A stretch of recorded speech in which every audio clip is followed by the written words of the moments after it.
The Knicks made the playoffs. That's good. Are you good. ready to say sorry? Sorry for what? What am I saying sorry for? Come on, Rick. I mean, first of all, you were in Mr. Negative Nancy the entire season. You could. I get what you're saying.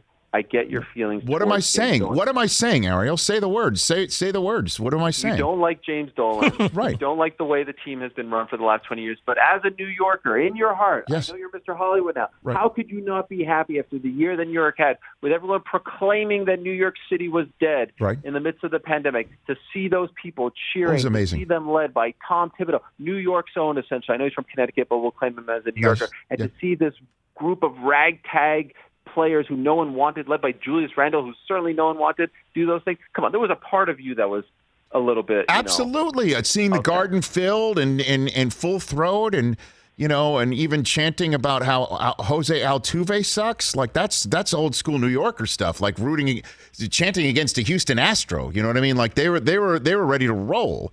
And I just heard the arena in full throat, and it was amazing. And then I just remembered how much, with a white-hot fury, I hate the owner and how he treats fans and how he views them as basically pawns in his game, just like Charles Oakley, and I still can't get through it.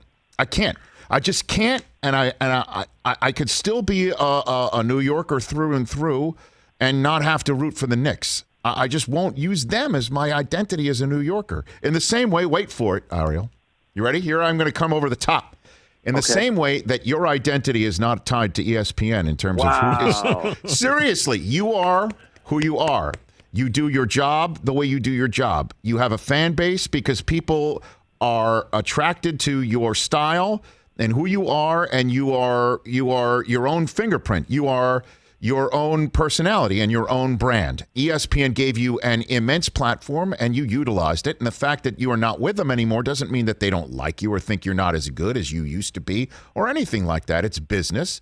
Now go move on and go find your next thing, and you're still who you are. That's why I'm still a New Yorker. I don't need James Dolan's team and laundry to tell me I'm a New Yorker. How does that sound? Well, I was going to come back with some sassy reply. Go for it. I love it. That's the New Yorker in us. And we don't root for the owner. We root for the jersey and the team and what they represent and the memories and the joy. And we only have one life to live, and so if this brings us joy. But then you come back with that, that piece of advice, and I have so much respect for you. I can't say anything to that. Can't. No, I know I went personal there, but it is still personal to me that he put Oakley in overnight. I can't. 100%. That broke it, man. That broke my bond. But weren't you done before then?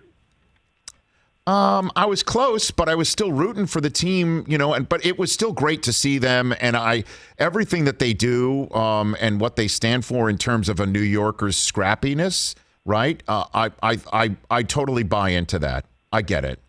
But if I lived in New York and I wanted to see great basketball, I would take the trip to Brooklyn, man. I really would. Don't say it. I would. It's a fact. Come on. New Jersey team, don't say that. You don't mean that. What? I absolutely do. If I lived in New York, I would do that.